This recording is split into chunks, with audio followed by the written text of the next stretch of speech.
కనకయ్య కుటుంబానికి BRS party భరోసా, కార్యకర్త కుటుంబానికి పరామర్శించి 5 లక్షల చెక్కును అందజేయడం జరిగింది. రజతోత్సవ సభ బాగానే జరిగిన కన్నయ్య ఒకడు చనిపోవడం బాధాకరం. భవిష్యత్తులో కూడా టీఆర్ఎస్ పార్టీ ఆ కుటుంబానికి అండగా ఉంటుంది. టీఆర్ఎస్ ప్రభుత్వం అధికారంలో లేకుంటే రోడ్లన్నీ గుంతలుగా మారి ఎడ్ల బండి వెళ్లినట్టు ఉంది.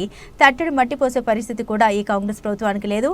బీఆర్ఎస్ ప్రభుత్వం ఉన్నప్పుడు ప్రభుత్వ ఆసుపత్రికి పోతే కడుపు నిండా అన్నం పెట్టి కేసీఆర్ కిట్టించి సకల సౌకర్యాలు కల్పించిన గజ్వెల్లో అద్భుతంగా 30 కోట్లతో మాతా శిశు సంక్షేమ ఆసుపత్రి కడితే ఈ రోజు వరకు ఉపయోగంలోకి రాలేదని హరీష్ రావు విమర్శించారు. వర్గల్ మండలంలో బీఆర్ఎస్ పార్టీ రజతోత్సవ సభలో పాల్గొనడానికి వచ్చినటువంటి కనకయ్య గారు దురదృష్టవశాత్తు ఆ రోజు మరణించడం జరిగింది.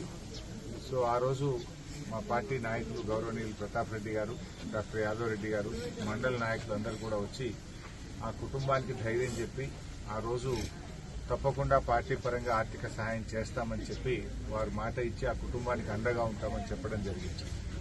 ఇచ్చిన మాట ప్రకారంగా బీఆర్ఎస్ పార్టీ అధ్యక్షులు గౌరవనీయులు కేసీఆర్ గారే స్వయంగా ఆ కుటుంబానికి ఈరోజు 5 లక్షల రూపాయల చెక్కు పంపడం జరిగింది. సో కేసీఆర్ గారి ఆదేశం మేరకు ఈరోజు మేము ఆ 5 లక్షల రూపాయల బీఆర్ఎస్ పార్టీ చెక్కును వారి సతీమణికి మేము అందించడం జరిగింది. అంతటితోనే కాదు, ఆ కుటుంబాన్ని భవిష్యత్తులో కూడా అన్ని రకాలుగా కాపాడుకుంటాం. నిజానికి రజతోత్సవ సభ ఎంతో ఘనంగా జరిగింది. దురదృష్టవశాత్తు ఈ తమ్ముడు ఒక్కడు చనిపోవడం మాకెంతో బాధ కలిగింది.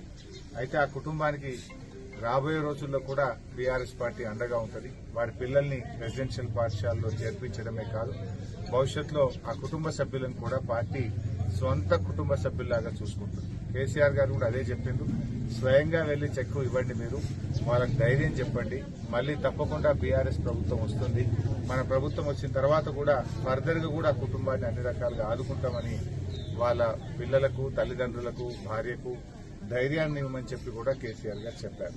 సో వారు చెప్పిన విధంగా ఇవాళ చెక్ ఇచ్చాం.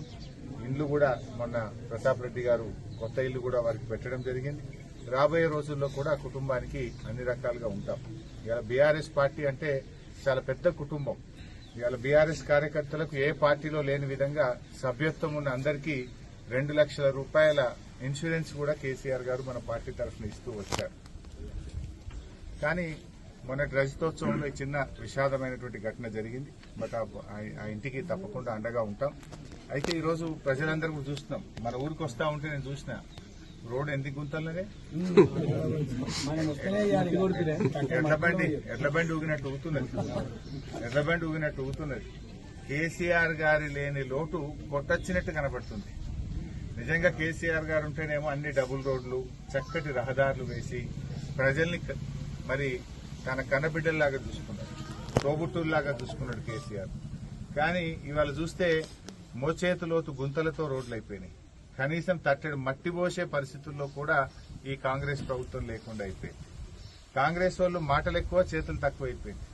కనీసం కొత్త అయితే ఏమి రాలేదు కానీ ఉన్న వాటికి కోతలు పెడుతుంది. వానకాలం రైతు బంధు పడినట్టే లేదు, పడనే లేదు.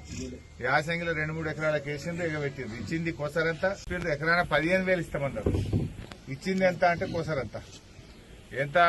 వానకాలం మొత్తానికి ఎగబెట్టి యాసంగిలో 1,000 మందం ఇచ్చిండ్రు, 12 మందం ఎగ్గొట్టిండ్రు. రుణమాఫీ కూడా అంతే అయింది.